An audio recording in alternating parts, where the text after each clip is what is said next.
He doubles down like, I've also been the nigga that's been f***ing Roxanne. God, she knows how to suck. Kissing my balls like, mwah, mwah, mwah.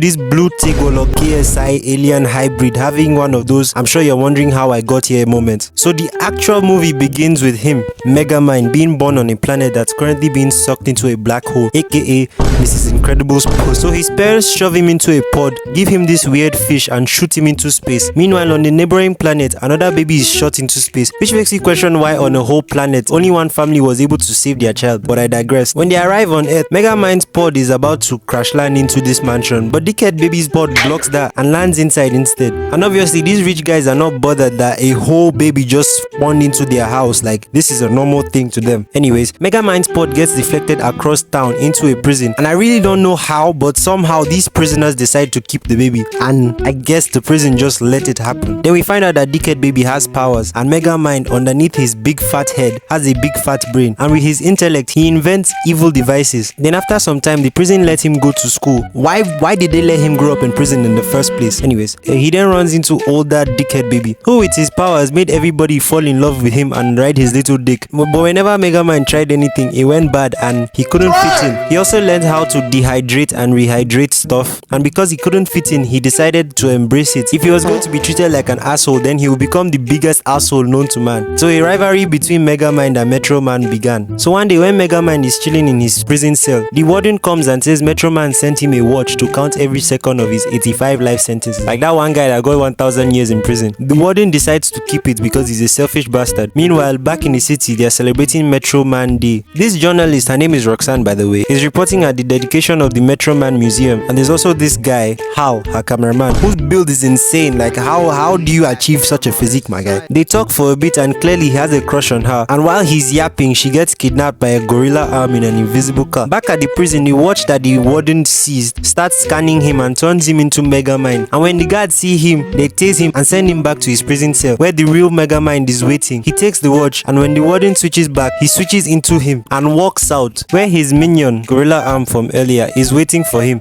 and they escape. Meanwhile at the city, Metro Man with his fantastic jawline is getting absolutely glazed by these people. He's high-fiving, juggling babies, throwing said babies into ovens. Then he starts giving a speech. She kissed his feet, bro. Like, that's somebody's girlfriend.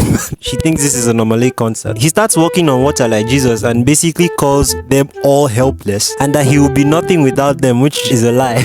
We cut to Megamind at his lair where he brings Roxanne from earlier, who is not fazed by any of his BDSM torture methods because they've done this like many times before. Then as Metro Man opens his museum, a cloud covers the city and Megamind and Metro Man start going back and forth like two gay niggas flirting. Then Megamind is like, you can't stop me because you can't find me. Then Roxanne doxes him and says they are at the abandoned observatory. But when he busts in with no protection, it turns out he came into the wrong one, which was all part of Megamind's plan. Then they start arguing again and Roxanne's like, can you two get a room already? Then Megamind says he's going to blast him with the power of the sword. But like a nigga with ED, the device is not up and ready. And while Megamind is accepting the fact that his plan has failed, Metro Man is struggling to leave the dome and he's like, I'm trapped. I'm not understanding. I ate beans and egg this morning from Mama Taiwo. It drained my powers. Your weakness is beans and egg.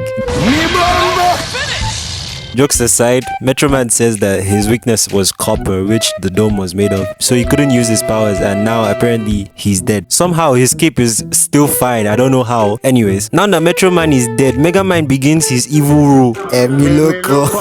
He gives a speech basically saying, now that there's no Metro Man to stop me, I'm going to fuck you all in the ass with no lube. So he takes over the town. Cue in montage of him doing evil stuff like fucking up the city and stealing the people's money. Basically every Nigerian politician. After some time, he starts feeling empty because he has it all, but he doesn't have Metro Man, his secret boyfriend. We cut to Roxanne and Hal at the Metro Man Museum wrapping up an interview when Hal invites her to a party that only he is going to be at. So basically a date, but she rejects his offer, but she only fucks with us dark-skinned 6-foot-plus black kings though, bro. Chill. The nigga rages because he has no game, then leaves. And as Roxanne makes her way into the museum, so does Megamind on the other side. Megamind starts talking about how he misses Metro Man, and Roxanne basically says the same thing, but clearly Megamind misses him more because he's like, what's the point of morning wood when you wake up alone? Then this guy Bernard yo, Father Bernard.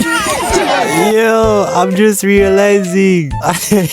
Okay, Bernard runs into her and tells her the museum is closing, and my boy looks tired of life. Megamind says his final goodbyes and drops the detonator that will blow up the museum in 3 minutes. Now, the timer started at 29 minutes and 46 seconds in the movie. Keep that at the back of your mind. He hears Roxanne's voice and panics. He tries to run away, runs into Bernard, gets roasted, then he dehydrates him and turns into him. He and Roxanne go down the elevator together, and he basically explains how sad he is that Metro Man is gone. Roxanne then says heroes are not born, they are made, which gives him an idea of literally making someone into a hero. And as he escorts Roxanne into her taxi and she leaves, the museum blows up at 32 minutes and 5 seconds instead of 32 minutes and 46 seconds, which means the bomb went off 41 seconds early. Yes, I did my math on that one. He decides to create a hero because he's a pounded yam with no egusi, rice with no beans, ugali with no vegetable, chapati with no soup, mokimo with no stew. We get the point, bro. I'm sorry. A black man with no chicken, a government with no corruption.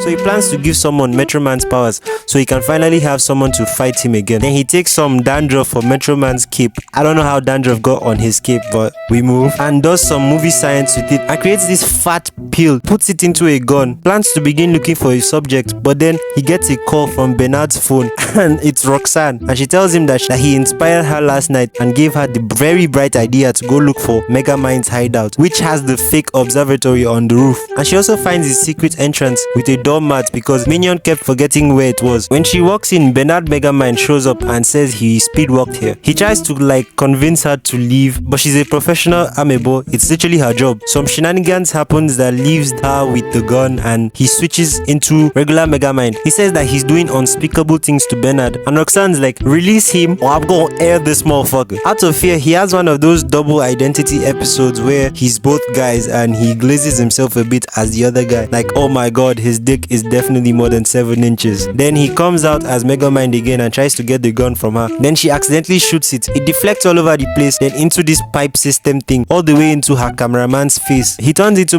Bernard Megamind again and joins her so they can escape. He kills some of his robots and they make it out. Hal says something got into his nose, which, bro, that fat ass with a PH, Jason Love ass pill went into his nose, bro. The whole thing. How big is his nostril? She hugs him and he busts because he's never felt the touch of a woman before. We cut to Hal's apartment and Minion says it was a mistake, so he's going to go defuse him. But Megamind stops him saying it's destiny. Then they break into his apartment and use the forget me stick on him. He starts to transform, then they disguise themselves as Donald Trump in 10 years and Kamala Harris before the surgery. Like puberty again, Hal is confused. Then Megamind is like, I'm your dad from space and this is your space stepmom. He tells him that he's going to be Metro City's new hero. So cue in montage of him practicing with his new powers and Bernard Megamind going on dates with Roxanne. He ends up cleaning the city up and returning stuff he stole because he's low-key in love with her now. They bond and then he gives Hal a suit and gives him his superhero name, Titan. Megamind says if he saves the girl that he likes, she'll fall for him. We then cut to his lair where Megamind is trying to go on a date, but Minion is cock blocking, talking about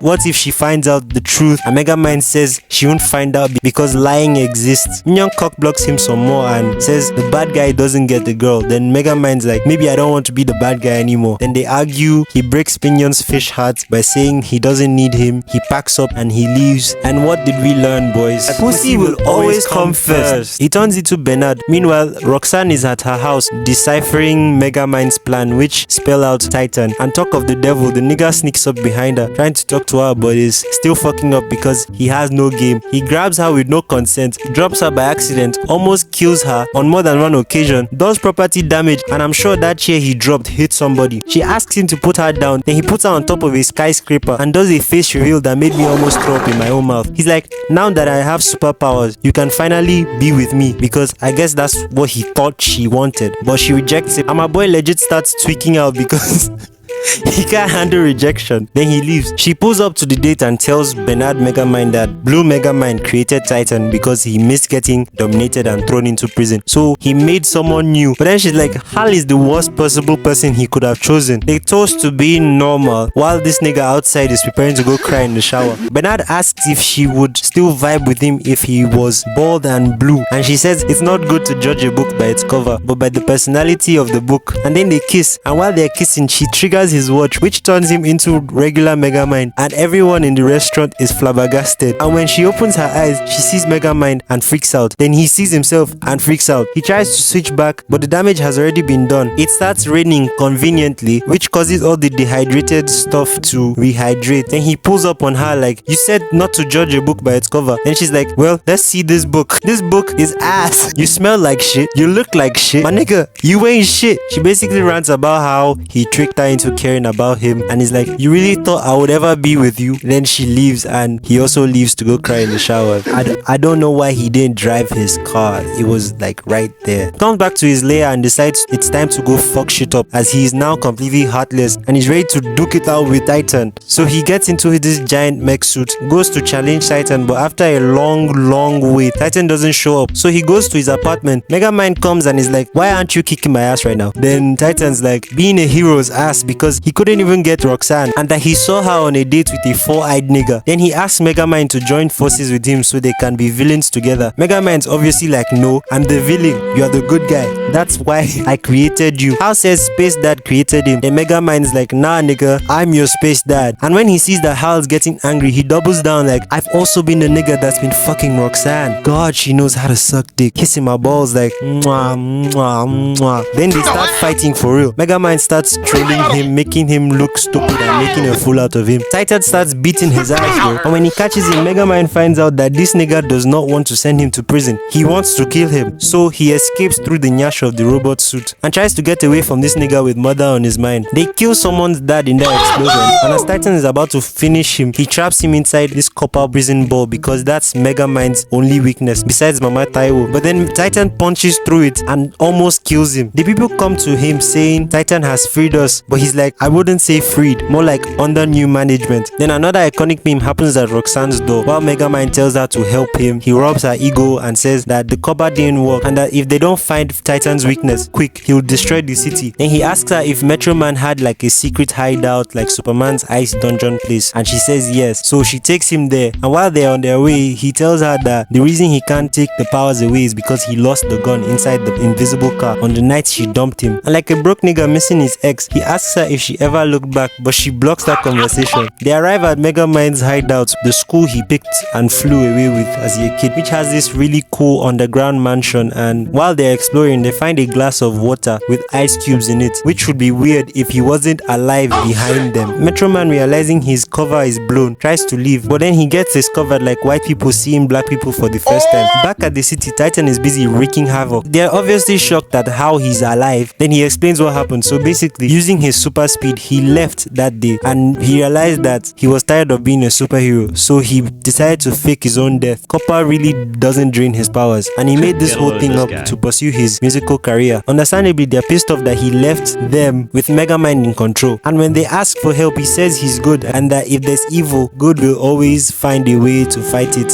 Movie speech basically. Megamind gives up, goes back to prison and turns himself in. Roxanne then goes to the city to go talk no jutsu Hal, but the nigga is not having it. So he sends a message to Megamind saying he kidnapped her, and then she motivates him, and now he starts begging the warden to let him go. Then he apologizes and basically puts all the blame on himself and talks about how he treated Minion, his best friend, like shit. But then with the power of the plot, it turns out the warden is actually Minion, and then they make up and they walk out of prison. Back at the city, Titan cries about how she broke his heart and decides to kill her. Then he makes a statement that aged gracefully. There is no Easter Bunny, there is no Tooth Fairy, and there is no Queen of England. Then behind him, Megamind shows up with a fire-ass intro, I'm not even gonna lie. Then he goes to save Roxanne. Hal catches the tower and chucks it at them. Then they have a Tom and Jerry moment where instead of going left or right, they decide to keep going straight while the building crashes behind them. Then he throws her on some, I don't know what these are called. Then he crashes. Hal then Spartan kicks a boss at Roxanne, but then Hanyash cuts it in half. I'm joking.